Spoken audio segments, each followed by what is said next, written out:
प्रणाम सुंदर साथ जी। आप हक शिराजी महाराज विधाम के धनी सच्चिदानंद स्वरूप आप श्री प्राणनाथ जी हमें यहाँ खेल में अर्श का सुख दे रहे हैं। एक इलम प्रीतम का हुक्म बनकर अर्श की लज्जत हमें यहाँ पे दे रहा है, और जिसको अर्श की ये लज्जत दिल में आ गई, अर्श की एक हल्की सी झांकी भी जिसको अपने दिल में आ गई, वो तो एक अर्श और अर्श के साहिब बिना और कोई बात नजर में आएगी ही नहीं। रूह बस एक ही सुख लेना चाहे, अपने प्रीतम के अंगों का सुख, खिलवत का सुख। रूह को और कोई सुख चाहिए ही नहीं। जिसकी नजर खुल गई हक हुक्म से, इस इलम से, जिसे अर्श की बारीकियां, बारीक बातें अर्श की समझ में आ गई, एक बार प्रीतम का ये सुनहरा मधुर मनोरम स्वरूप दिल में बसने के बाद कौन ऐसा होगा जिसे संसार की चाहत बाकी रह जाए। और यदि इतना कोमल दिल जिसमें प्रीतम का स्वरूप बस जाए, ये तन तो उसी पल खत्म हो जाएगा, ये तन तो उड़ जाएगा, ये सहन ही नहीं कर पाएगा और न इसकी आवश्यकता रहेगी। रूह ने जैसे ही प्रीतम का, देखो रामोसी तो परात्म को है, इस दिल में जैसे ही प्रीतम का स्वरूप बस गया, ये तन खत्म, वजूद को उड़ जाए, ये रह ही नहीं सकता। और यदि ये उड़ जाएगा तो इस खेल का सुख, इस खेल की लज्जत जो परात्म को पहुंचानी है, वो कैसे पहुंच पाएगी। हक देना चाहे दो ही, हक दोनों सुख देना चाहते हैं। अर्श में बैठकर खेल का और खेल में बिठाकर अर्श का, दोनों का सुख। परात्म वहां बैठे बैठे इस वजूद के माध्यम से इस खेल का सुख ले रही है, और ये वजूद इस खेल में बैठे बैठे प्रीतम के हुक्म से, इलम से अर्श का सुख ले रही है। आज हम चितवन की बारीक बातें, एक एक सुख हमारे दिल के अंदर आता चला जाता है। कोई प्रश्न, कोई अटकल कहीं अटक जाते हैं, तो इसका मतलब ये हुआ कि हम उस चितवन में डूबे हैं, इस वास्ते हम अटके हैं। बाकी तो कोई अटकाव होता ही नहीं।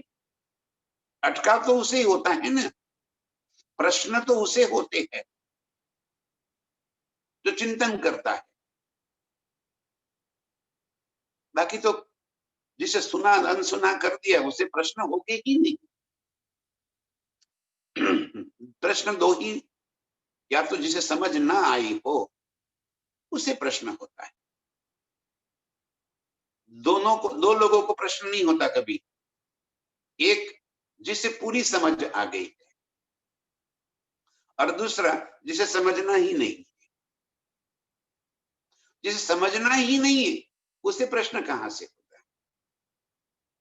अब एक प्रश्न आया कल, एक पहुंची एक दुगदुगी और सात सात दूजी को, सो सातों जिनस जुदी जुदी आवत ना अक्कल मो।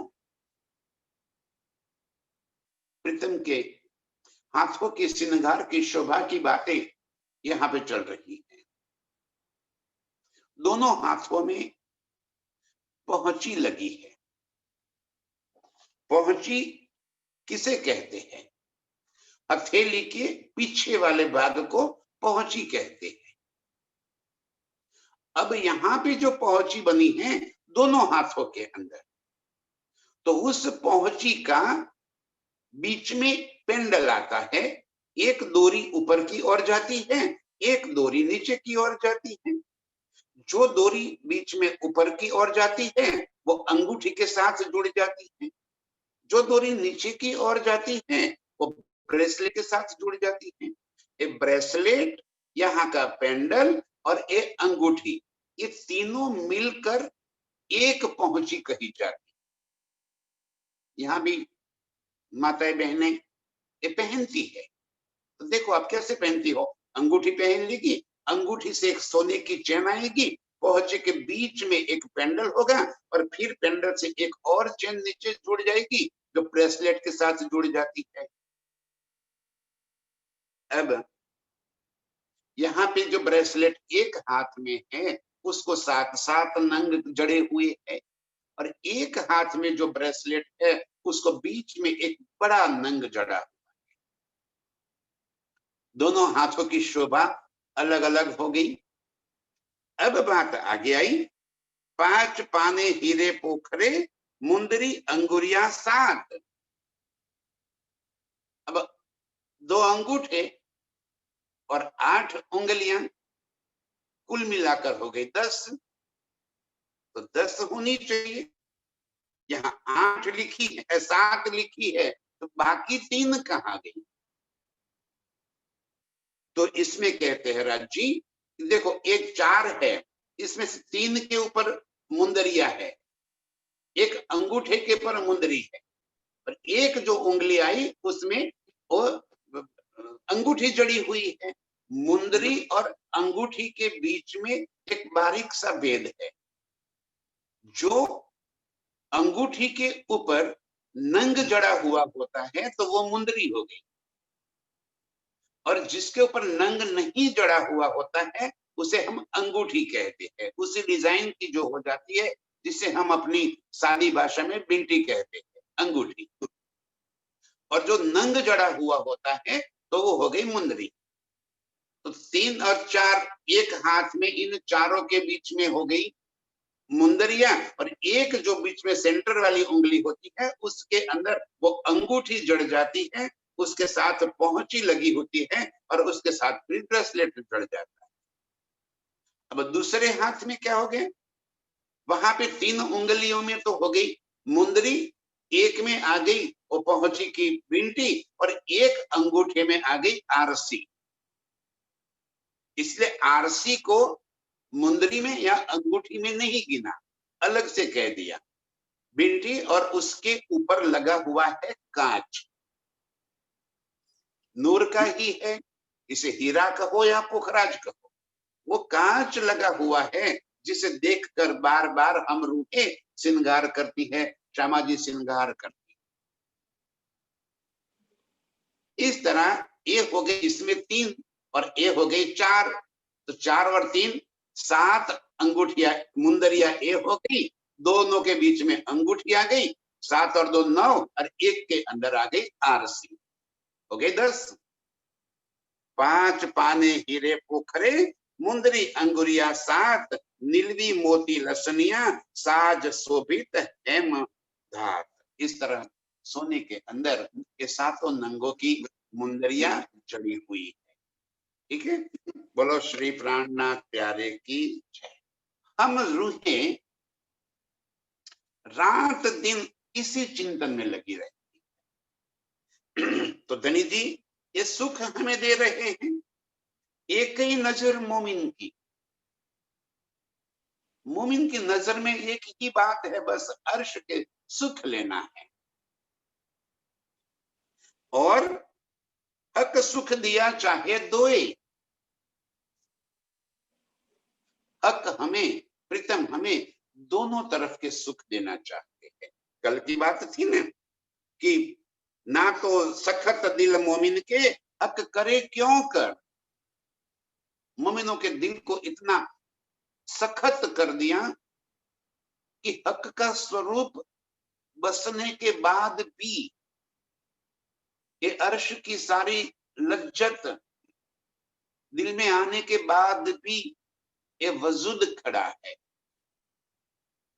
कई बार हम रूहों के दिल में इतनी तड़प आ जाती है कि बस धनी अब हमें छोड़ा दो, हमें अब नहीं रहना है हमें खेल। जब दिल भर आता है तब हम महाराज जी को यही विनती करते, ही प्रार्थना करते हैं कि बस निकाल दो अभी खेल से, हम हार गए। यदि आप हमें हराना चाहते हैं ना, तो हम हार गए। चलो हम हमारी हार स्वीकार कर लेते हैं, बस अब खेल को बस करो और आपके चरण में हमें फिर जगह दो। और कोई चाहत नहीं बची हमारी, बस एक ही नजर रूह की, रूह की नजर में यही बात बस। प्रीतम का स्वरूप, सिंगार, सज्जा, लीला, यही हमें तड़पा रही है। अरे प्रीतम हमें अर्श के और फर्श के दोनों सुख देना चाहते हैं। हक सुख दिया चाहे दोए, अब जब दोनों सुख देना चाहते हैं तो ये वजूद को रखना जरूरी है, ताकि ये तो अर्श का सुख पाते ही ये वजूद तो खत्म हो जाएगा। इसकी हैसियत नहीं है, इसकी ताकत नहीं है कि वो अर्श की लज्जत को दिल में बसा सके।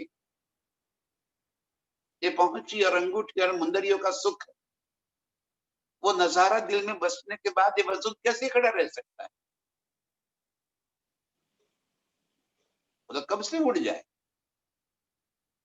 लेकिन धनी दिल सखत करके इस वजूद को बचाए रखा है, ताकि हम, और देखो हमें संज में संज में संज में पिला रहे हैं। रोज नए नए सुखों की लज्जत दे रहे हैं। इस कदर हमारे दिल में उन्होंने अर्श का सुख भर दिया है कि और कोई बात दिल में आती ही नहीं। रात दिन उसी में जिलते रहते। चितवन करना अब हम रूहों के वास्ते कोई भारी काम नहीं रह गया। आज तक जो लगता था कि चितवन कैसे करे, चितवन नहीं हो रहा। अब प्रीतम ने इतना सरल कर दिया कि बिना आंख मूंदे भी, जो बात लिखी ना उन्होंने, खाते पीते उठते बैठते सोवन सुपन जागृत, दम नम छोड़े माशुक को जाके असल हक निस्बत, ये बात अब दिल में अब सच लग रही है। जो बात हमें लग रही थी कि कितना मुश्किल है चितवन करना, और ये रस प्रीतम ने दिल में इस कदर भर दिया है कि अब हमारी नजर रात दिन वहीं पे रहती, सोते जागते बस वही सोच, वही बात दिल में बसती रहती है कि क्या सुख है अर्श की। चाहे संसार के काम करते हुए, परिवार के प्रति जिम्मेवारियां निभाते निभाते भी,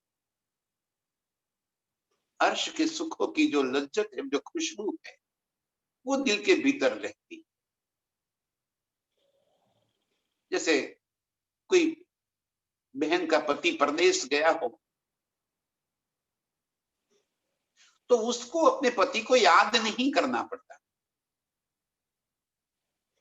उसकी फोटो के सामने बैठकर दिया जलाना नहीं पड़ता, वो तो उसके अंदर ही खोई रहती है। हर काम के अंदर रोटी बेलती है तो भी उसमें अपने प्रीतम की ही मुखाकृति दिखती है। हर जगह से प्रीतम ही प्रीतम नजर आते हैं। ये हालत अब हम बीरहीन रूहों की हो गई है। प्रीतम सुख देना चाहे दोए, यहाँ खेल का भी सुख दे रहे हैं और अर्श का भी सुख दे रहे हैं। हम रूहें तो एक ही सुख देती है, हमारी नजर तो एक ही तरफ है। हमारी नजर को प्रीतम ने अर्श में जोड़ दिया तो हम तो रात दिन उसी में डूबे रहे हैं। हमें तो और कोई परवाह ही नहीं है, आज कल छूटता हो तो आज छूट जाए। ये वजूद के प्रति भी हमारा मोह समाप्त हो। ये इल्म का काम, ये हुक्म का काम। लेकिन दनी ने दिल को इतना सख्त कर दिया ताकि हम अर्श में बैठे बैठे इस खेल का सुख ले सके और इस खेल में बैठे बैठे अर्श का सुख ले सके। इस वास्ते धनी दोनों सुख देना चाहते हैं। रोहे अर्श सुख लेवे खेल में, और खेल सुख अर्श में होए। रूहे अर्श सुख लेवे खेल में। आज हम यहाँ बैठे बैठे अर्श के सुख ही तो ले रहे। ये पहुंची ब्रेसलेट अंगूठिया मुंदरिया की बातें वो कहाँ की बातें, ये अर्श की ही तो बातें। सारे सुख अर्श की ही तो दिल में बस रहे हैं।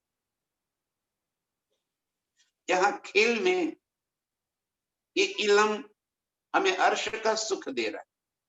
अब ये दिल और परात्म का दिल दोनों हो गए एक रूप। तो इस खेल की जो लज्जत चल रही है, जो खेल की तरफ भी हमारी नजर है, तो वो सुख परात्म अर्श में बैठे बैठे ले रही है। हम जितना अर्श का सुख ले रहे हैं, परात्म इतना खेल का सुख ले रहे हैं। अब उसमें जगाना परात्म को है। इस तन के पास प्रीतम अपना इल्म लेकर आ गए और यहां आकर हमें एक हुज्जत दे दी कि तू मेरी अंगना है, याद कर अपने निज सुख को। अब जीता हिस्सा अर्श का हमारे दिल के अंदर,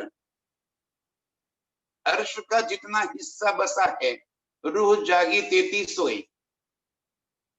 रूह इतनी जागृत हुई है, अब धीरे धीरे धीरे एक गड़ा भर रहा है।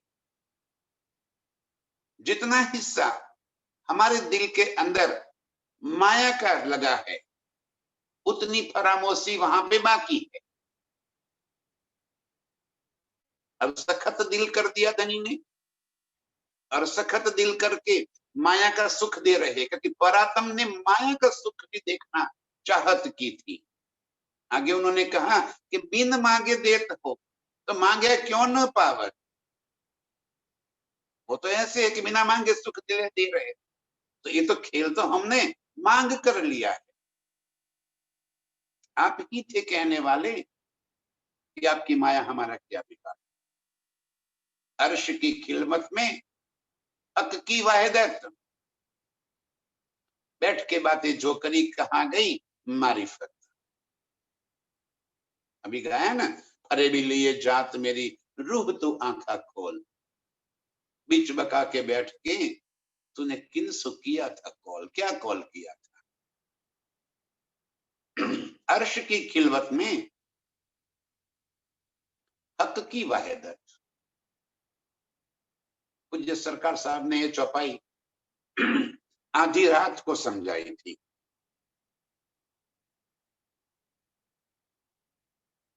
जब समझाई थी तब तो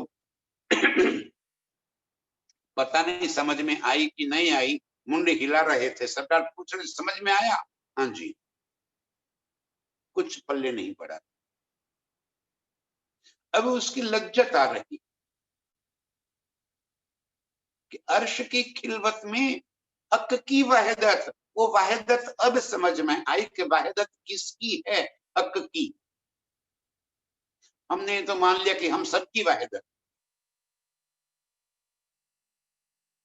वहदत प्रीतम की है। उनका ही दिल अर्श की खिलवत में लीला कर रहा है। पूरे अर्श, पूरा अर्श ही खिलवत खाना। कोई मूल मिलावा सिर्फ खिलवत खाना नहीं। हाँ, मूल मिलावा खिलवत खाना जरूर है, लेकिन पूरी अर्श की बारीक है, सारी अर्श की लीलाएं खिलवत की लीलाएं। पुखराज इतने दिनों से हम चल रहे हैं मंथन में, तो पुखराज की इतनी अनंत मोहलाते, क्या आवश्यकता है? यही हमारी खिलवत की लीला के वास्ते। प्रीतम जो अपने दिल को निचोड़ कर हमें दे रहे हैं, ये खिलवत की लीला है। अर्श की खिलवत में हक की वाहिदत, वही मेरे प्रीतम का ही दिल लीला कर रहा है। पूरा पुखराज ही मेरे प्रीतम का दिल है। अर्श के 25 पच सारी नियामतें मेरे प्रीतम का ही दिल है। ये बातें हमें अर्श में समझना आई। अर्श में हम कभी ये बात न समझ पाए और इस वास्ते खेल में आए। अब याद दिला रहे हैं हमें इस इल्म से कि बैठ के बातें जो करी, कहां गई मारिफत? वो कहां गई बातें जो हमने मूल मिलाए में बैठकर प्रीतम से बातें की थी? हमें याद दिला रहे तो लास्ट मोमेंट, अंतिम क्षणों की बातें कि क्या कॉल किया था तूने, सौबे रजमाए के देखो न भूलेंगे हम, यही कहने वाले हम। जितना हिस्सा नींद का, माया का जितना हिस्सा हमारे दिल में भरा पड़ा है, रूह फरामोशी सोए। रूह के दिल में इतनी फरामोशी, जैसे जैसे अर्श की बातें दिल में बसती जाएगी, रूह की फरामोशी टूटती जाएगी। सारा हुक्म का खेल धनी जी संज में हमें पिला रहे। रोज एक एक सुख नए नए दे रहे, लज्जत, और तभी तो मजा आ रहा है परात्म को, दोनों सुख वो ले रही है। धनी जी कह रहे हैं कि रूहे अर्श सुख लेवे खेल में, और खेल सुख अर्श में होए। इस तरह माया का, संसार का सुख परात्म खेल अर्श में बैठे बैठे ले रही है। जैसे हम अर्श का सुख यहाँ ले रहे हैं, ऐसे हमारा ही निज स्वरूप इस खेल का सुख हमारे ही दिलों के माध्यम से ले रही है। हके दई जुदागी हमको, इश्क बेवरे को। हके दई जुदागी हमको, इश्क बेवरे को। क्यों जुदागी हुई? एक खेल में आना क्यों हुआ? हमारा पूरी बात की जड़ तक हम पहुंचे। धनी ने तो कह दिया, वहदत का इश्क और हक की पातशाही, दो चीजें दिखलानी थी, और इस वास्ते हम यहां आ गए। यदि हक के दई जुदागी हमको, इश्क बेवरे को, कौन सा खुलासा करना था इश्क का? हम तो रात दिन प्रीतम को चाहती थी। अर्श में एक पल भी हम प्रीतम के बिना नहीं रह पाती है। तो अब कौन सा इश्क का ब्यौरा करना था?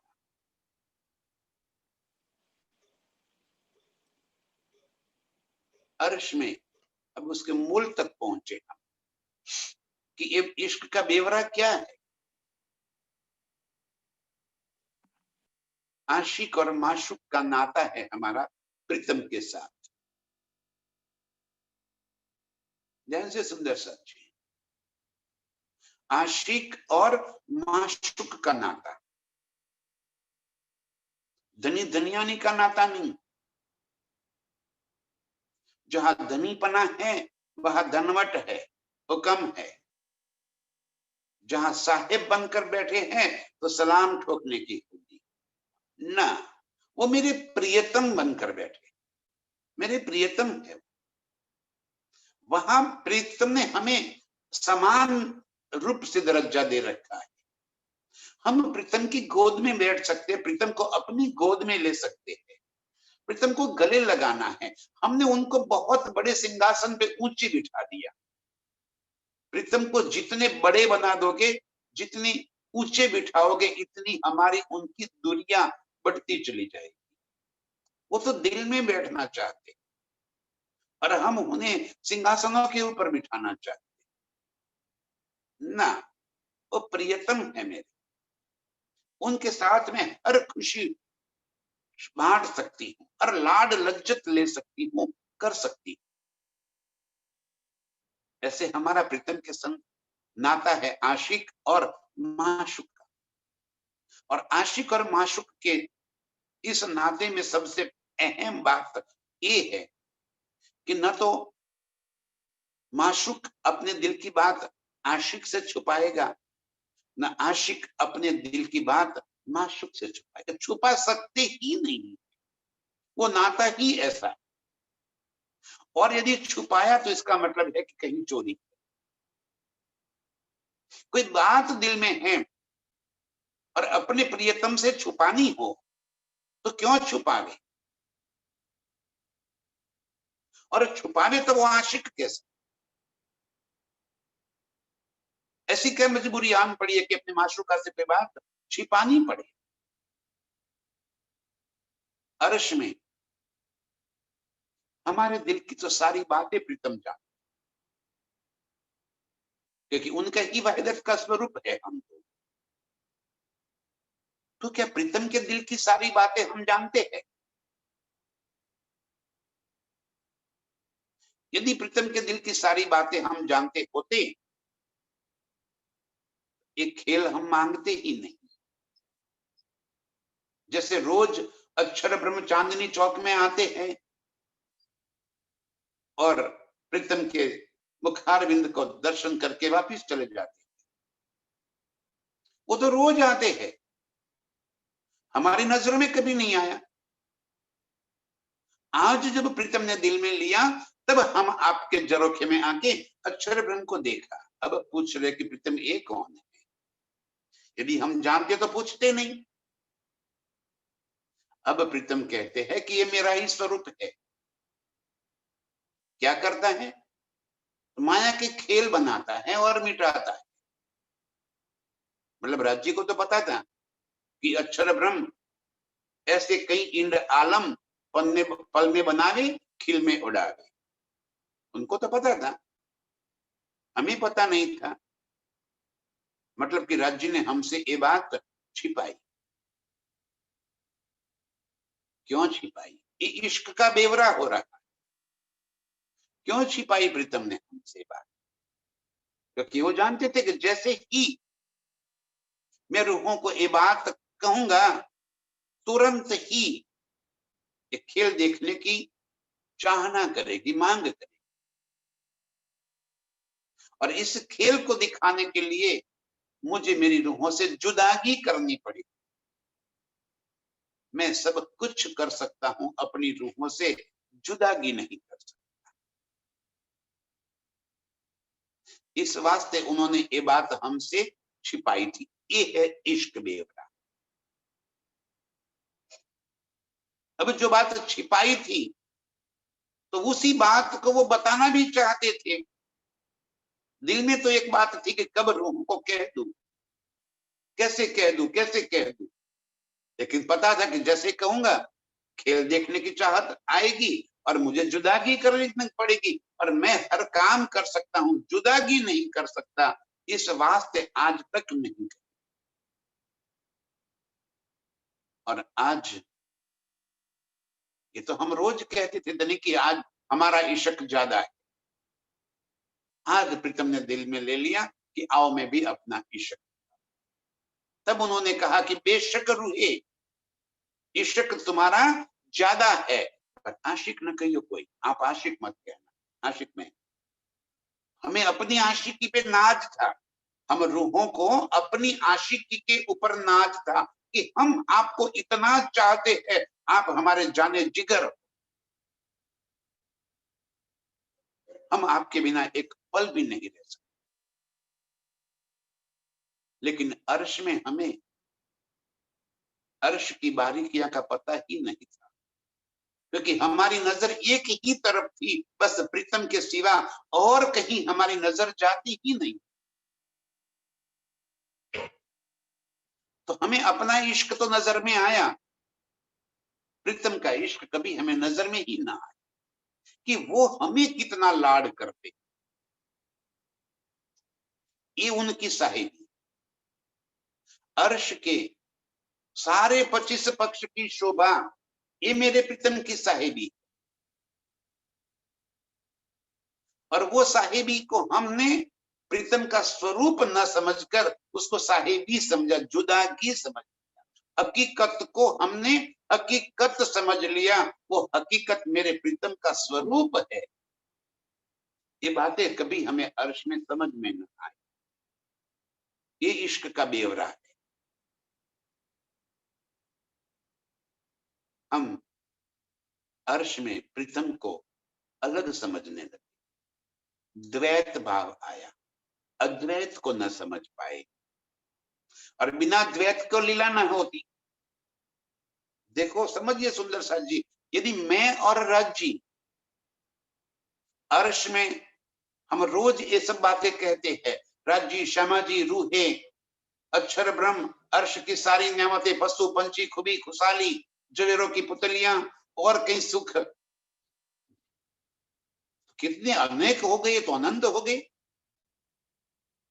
और अर्श में दो हो नहीं सकते, मारिफत वो ही है, एक ही, दो हो नहीं सकते। और दो के बिना लीला नहीं हो सकती। हम लीला के स्वरूप, उस मारिफत के स्वरूप को न पहचान पाए। हम हकीकत के स्वरूप, मारिफत के स्वरूप को न जान पाए।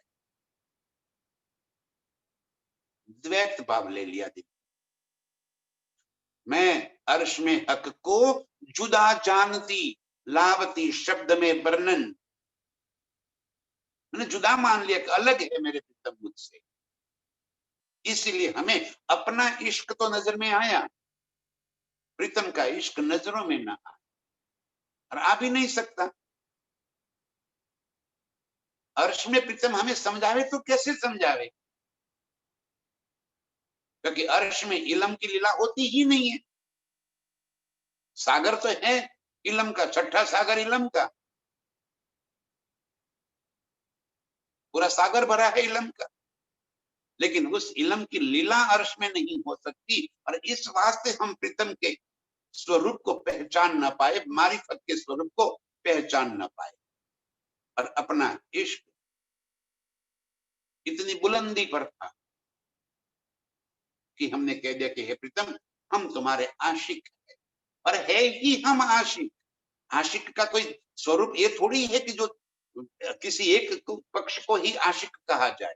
जो चाहने वाले हैं वो आशिक है, जिसे चाहते हैं वो माशूक है।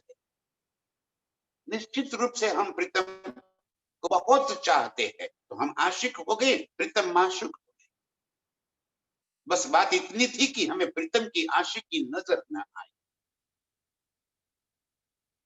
और ये प्रीतम ने अपनी आशिकी दिखाने के वास्ते एक खेल बनाया, हमें लेकर आए। अब यहां आकर इलम की लीला कर रहे थे। अर्श में तो इलम की लीला हो नहीं सकती थी। यहाँ के इलम की लीला में ये इलम लेकर आए और हमें अपने मारिफत के स्वरूप की पहचान करा। ये है इश्क देवता। अब हमें समझ में आया कि मारिफत का स्वरूप पूरा अर्श प्रीतम का ही हकीकत का स्वरूप, उनके ही नूर का जहूर है, वो प्रीतम से अलग नहीं है। वही दो हो ही नहीं सकते, एक ही है। इल्म से प्रीतम ने हमें समझाया कि अर्श की बातें दो कहे न जाए, एक कह न सकूं। दो है तो दो कहे न जाए, दो है ही नहीं, और दो है एक कह न सकूं, एक मैं नहीं कह सकता। और इसीलिए यहाँ पे उन्होंने इसी बात को दृष्टांत रूप में बताया कि जैसे सागर और सागर के अंदर उठती लहरें अलग होते हुए भी एक है और एक होते हुए भी अलग है।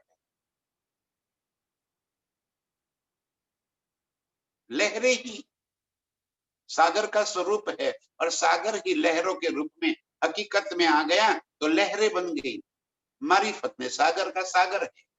सूरज और सूरज की किरणें, किरणों को हम सूरज से अलग नहीं कर सकते, एक ही रूप है। लेकिन सूरज मारिफत है और किरणें हकीकत है।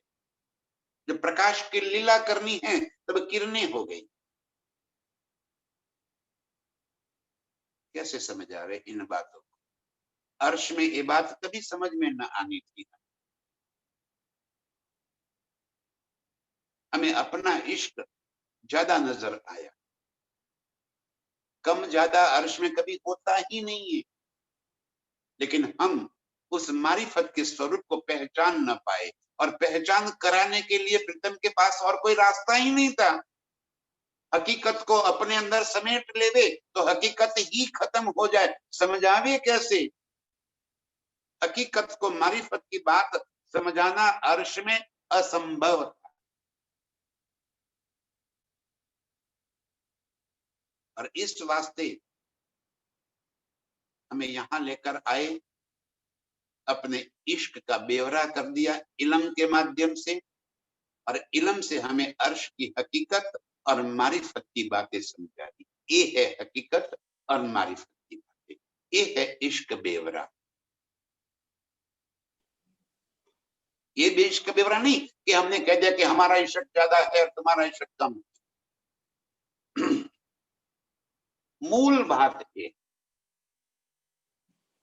कि कैसे बता रहे प्रीतम, और ये बात हमें यहाँ आकर बता रहे हके दई जुदागी हमको। क्यों जुदागी कर रखी है, क्यों इस खेल के अंदर लेकर आए हैं इश्क बेवरे को, ये बताना चाहते हैं कि देखो ये मेरा इश्क है, तुम सभी रूहें मेरे इश्क के स्वरूप हो। मैं बहुत चाहता हूं तुम्हें, सारा इश्क अर्श तुम्हारे वास्ते ही है। अर्श की सारी नियामतें, अर्श की प्रकृति को प्रीतम ने हम रूहों के अधीन कर रखा है। हम रूहें चाहते हैं अर्श में वैसा ही हो जाए।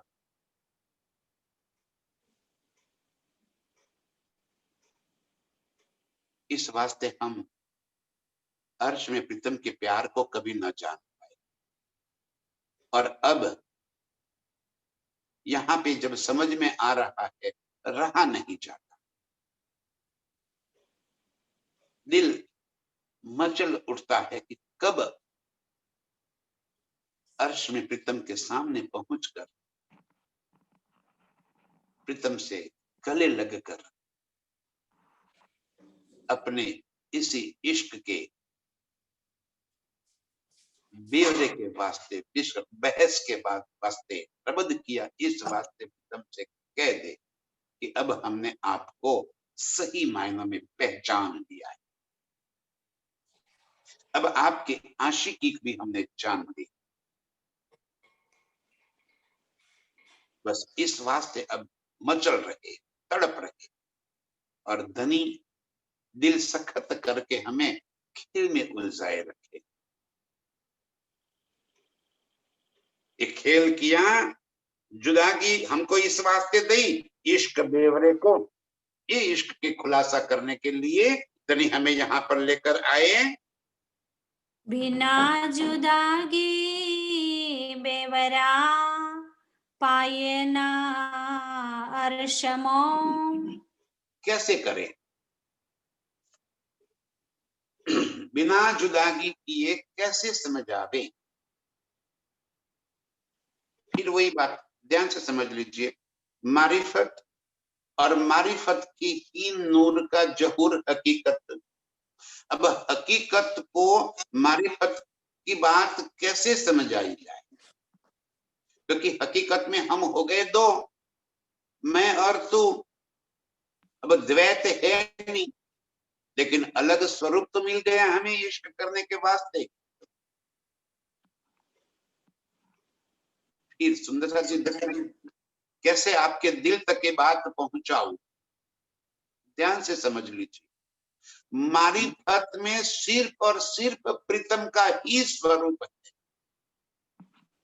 अब अंदर दिल में अनंत लीलाएं भरी है, तो वो लीलाएं करे किसके साथ? जो चेतन है, जो अखंड अविनाशी है, वो जड़ की तरह तो रह नहीं सकता। प्रीतम का स्वरूप लीला किसके साथ करे? हमारी फत में तो कोई है ही नहीं, सारी लीलाएं दिल के भीतर है। तो वो ही जो दिल के भीतर पड़ा था, जो गंजान गंज इश्क की लहरें दिल में उठ रही थी, उस लहरों को प्रकट करती, और वो लहरें ही हकीकत का स्वरूप दिखाई पड़ने लगी। और ये लहरें ही रूहे श्यामाजी अक्षर ब्रह्म और परम धाम के 25 पक्ष, अनंत परम धाम, अनंत अनंत, इस वास्ते इसे अनंत का, क्योंकि दिल की बात है, उसकी कोई सीमा होती ही नहीं है, असीम है परम धाम। अब उनके ही अंग का नूर और नूर का जहूर है, तो सारा सुख चित्त चाहे, कोई बात वहां पे स्थूल यानी कि जड़ तो है ही नहीं। हर चीज चेतन है, और चेतनता के नूर के सारे गुण, जो गुण प्रीतम के है, वो ही गुण तो सारे हर्ष की नेमत में भरे।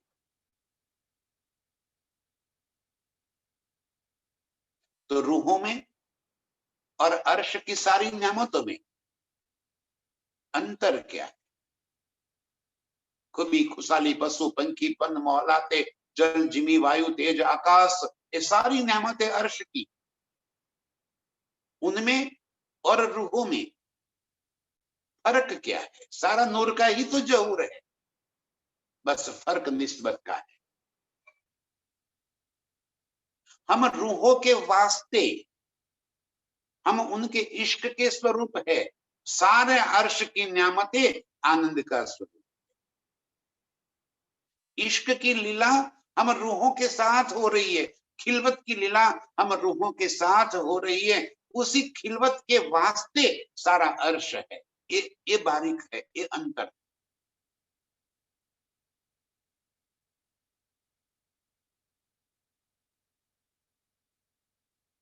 ये वास्ते हमें इस खेल में लेकर आए। जुदागी बिना ये बात समझावे कैसे? मारिफत हकीकत को अपने दिल में समाये, अपने दिल की बात किसके सामने कहे? स्वयं स्वयं के साथ कैसे कहे? कैसे समझावे रूहों? और इस वास्ते ये जुदागी कर दी, यहां लेकर आए, और इस इल्म को यहां लेकर आए, और इल्म से हमें बता रहे हैं, बिना जुदागी बेवरा पाए ना अर्शमो। परम नाम में हम कभी भी ये हकीकत और मारिफत का, ये आशिकी और इश्क का ये बेवरा कभी ना समझ पाते, हो ही नहीं सकता ये बेवरा। इल्म की लीला ही वहां पे नहीं हो सकती, हुक्म की लीला ही वहां नहीं हो सकती। जहां प्यार है, इश्क है, वहां हुक्म की लीला नहीं होती। जहां हुक्म होता है वहां प्यार थोड़ी होता है। जहां धनीपना है वहां इशक नहीं होता, जहां इशक होता है वहां धनी बना नहीं होता। मालिक की भाव थोड़ी है अर्श में। ये इश्क की बातें जो प्रीतम के दिल के अंदर भरी पड़ी थी, जो हमें बताना चाहते पर होने पर भी नहीं बता पा रहे थे, इस वास्ते खेल बनाया और हम रूहों की सुरता को खेल में उतार कर अपने दिल के सारे राज खोल कर दे दिए। और अब हमें उस मारिफत के स्वरूप की समझ आ गई, ये पहचान। अब इश्क का ब्यौरा हमें समझ में आ गया। होए न जुदागी अर्श में, तो क्यों पाइए बेबरा इश्क। होए ना जुदागी अर्श में, परमधाम में जुदागी हो ही नहीं सकती। किससे जुदागी करे और कैसे जुदागी करे? अपने अंग को अपने से जुदा कैसे कर सके? और जुदा करने के बाद वो अंग अंग थोड़ी ही रहे।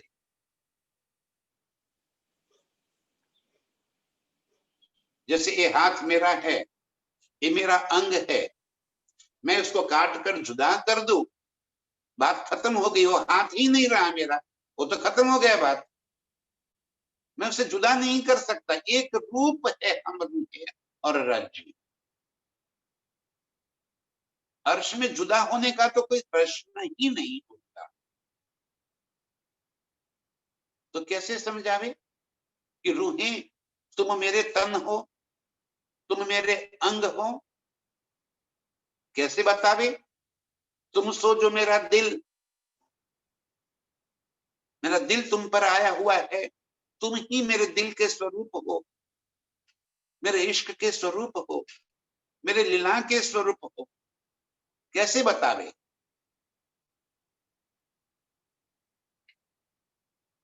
हम तो अपने आप को प्रीतम से जुदा समझ रही थी कि हमारा अस्तित्व है और हम प्रीतम को प्यार करते हैं, हम चाहते हैं प्रीतम, हम चाहने वाले हैं। हमारा इश्क ज्यादा है, हम बहुत प्यार करते हैं प्रीतम को। हम प्रीतम के बिना एक पल भी नहीं रह सकते। तो क्या प्रीतम हमारे बिना रह सकते? बस वो बात वो कैसे समझा? उन्होंने भी ये कह दिया कि रूहो मैं रह ना सकूं तुम बिन, मैं तुम्हारे बिना एक पल भी नहीं रह सकता। मुख कर्माने तुम्हारे न देख सकूं, तुम्हारे मुख कर्मा जाए इतना भी नहीं देख सकता। बहुत चाहता हूं, लेकिन इस बात को वहां पे वो समझा नहीं पाते। जहां प्यार है वहां हुक्म की लीला हो नहीं सकती। होए न जुदागी अर्श में, तो क्यों पाइए बेवरा इश्क। बिना जुदागी ये खुलासा हो नहीं सकता। और अर्श में हमें प्रीतम जुदा कर नहीं सकते। अब समझाना है, दिल की बातें कहनी है, तो कहे कैसे? इलम तो वहां पे चल नहीं सकता। तो धनी जी कह रहे कि करे तो करे क्या, इस वास्ते अर्श में इस बेवरा नहीं हो पाया। साथे दईने का फरामोशी, बीच अर्श के हक। इस वास्ते काथे दई नेक, फरामो नेक माने थोड़ी सी हल्की। ये बस एक थोड़ी सी झांकी दिखा रहे हैं फरामोशी की, हल्की सी झांकी, एक पलक के लिए, चुटकी भर। और एक चुटकी भर फरामोशी हमारे लिए जान की आफत बन गई। एक चुटकी भर फरामोशी हमें तड़पा तड़पा कर यहाँ पे इतना विचलित कर रही है। कैसे कहे, किसे कहे? ये इश्क का बेवरा समझाना था। बिना जुदागी अर्श में ये बात समझा नहीं सकते थे। करे तो करे क्या, और कोई उपाय ही नहीं था प्रीतम के पास। बाकी वो भी नहीं चाहते हमसे जुदागी, वो भी सहन नहीं कर पाते। उनकी आशिकी भी ऐसी ही है, वो इतना चाहते हैं हम रूहों को, एक पल के लिए भी वो भी हमसे जुदागी सहन नहीं करते। अब उनका इश्क भी हमें नजरों में, हमारा तो हमें पता था, प्रीतम का जो पता नहीं था वो इश्क भी अभी हमें समझ में आ गया है। इस वास्ते कह रहे हैं कि ताथे दई नेक फरामोशी, छोटी सी, थोड़ी सी, हल्की सी एक फरामोशी की झलक दिखा दी और हमारी सुरता को, नजरों को खेल के अंदर मोड़ दिया।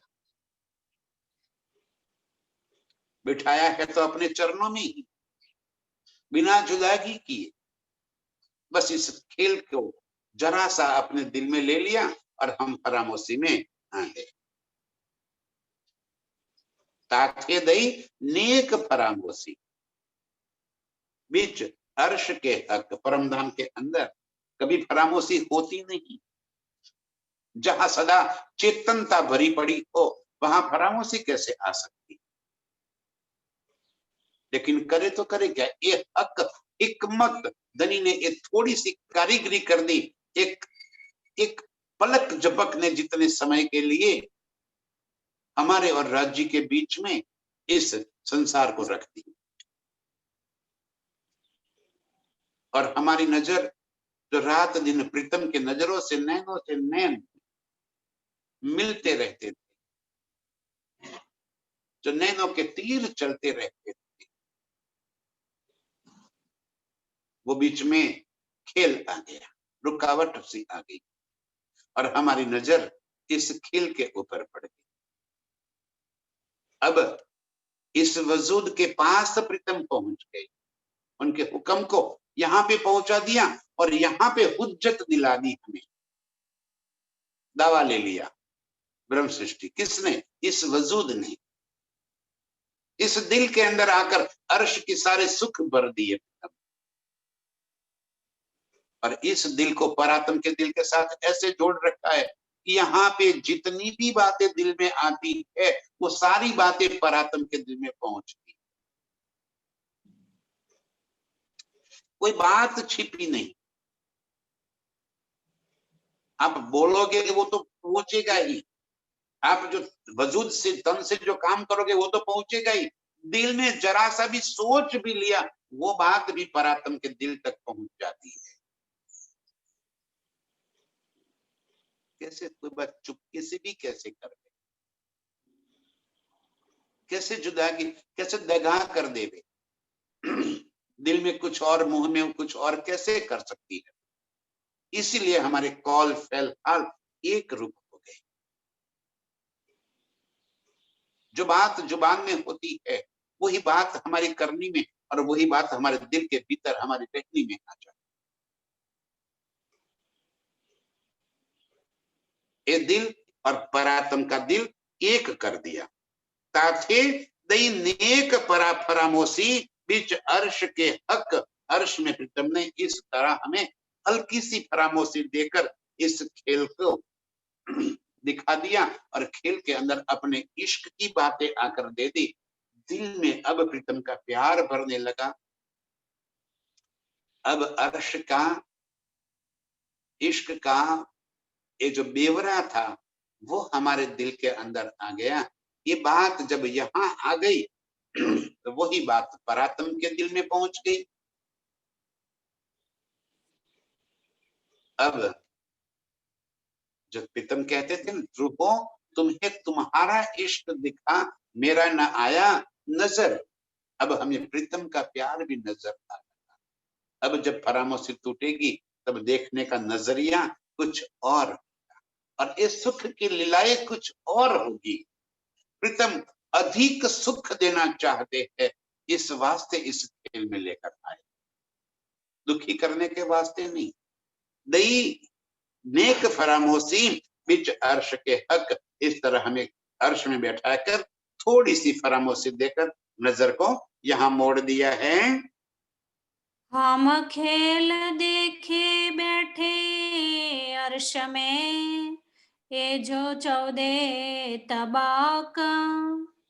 हम अर्श में बैठे बैठे इस खेल को देख रहे हैं, चौदलों के ब्रह्मांड को और इस वजूद को, इस तन को, सारी बातें हम इस वजूद के माध्यम से, इस संसार की सारी जो हमारी चाहते है, संसार के प्रति जो हमारी लगाव है, वो सारी बातें परात्म के दिल में पहुंच रहा है। संसार में क्या हो रहा है, किस तरह से यहाँ पे छल चल रहा है, सारे अवगुण ये जो खेल के है, काम क्रोध लोभ मोह मद, ये सारे गुण जो अर्श में कभी हमने सुना भी नहीं, देखने की बात तो दूर है, इन सुखों की बातें, इन सारे गुणों की बातें, 14 लोक की बातें हम अर्श में बैठे बैठे इसको एहसास कर रहे हैं, इस बात को नजर में भर रहे। हाँ, ऐसा भी खेल होता है और इस खेल में प्रीतम के इश्क को भी समझ रहे हैं। दोनों बातें प्रीतम हमें अर्श में बैठा बैठा कर दिखा रहे हैं। हम खेल देखे बैठे अर्श में, वही मूल मिलावे में प्रीतम के चरणों में बैठकर बीच पड़े 14 लोक को ब्रह्मांड और हमारी नजर इस 14 लोक के ऊपर पड़ी हुई है। रूह हमारी तो है नहीं, लाई पर्दे में हाक। मूल स्वरूप परात्म तो यहाँ पे आ नहीं सकती। क्यों?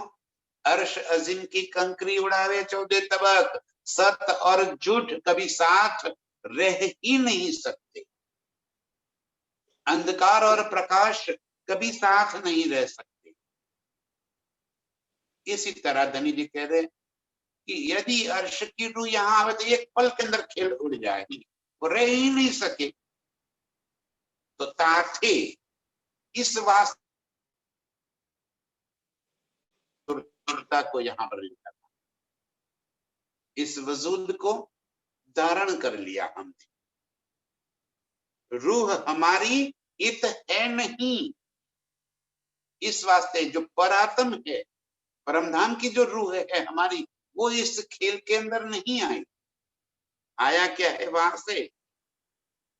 मात्र पर्दे में दिखाया हक। सारे खेल को धनी ने अपने दिल के अंदर लेकर दिखा दी। लई पर्दे में हक, इस खेल को लाइव करके वहां पे अर्श में दिखा रहे हैं। अर्श से रूह यहां नहीं आई, हमें अर्श में पहुंचा दिया। और इस वास्ते तो खेल को अखंड करना है। जो एक बात प्रीतम के दिल में बस जाए, वो फिर नाश कैसे हो सकती है? सारे खेल को पर्दे में प्रीतम ने दिल में ले लिया, हमारी नजर उनके दिल में आ गई। अब हुक्म यहाँ पे आया और हमें हुज्जत दिला रहा है ताकि परात्म जागृत हो जाए। ये इलम का बेवरा है, ये इश्क का बेवरा है। जो हमने रबद किया था, इसका एक जवाब है कि हमने क्या रबद किया, क्यों रबद किया। प्रीतम हमें कैसे एक खेल दिखा रहे,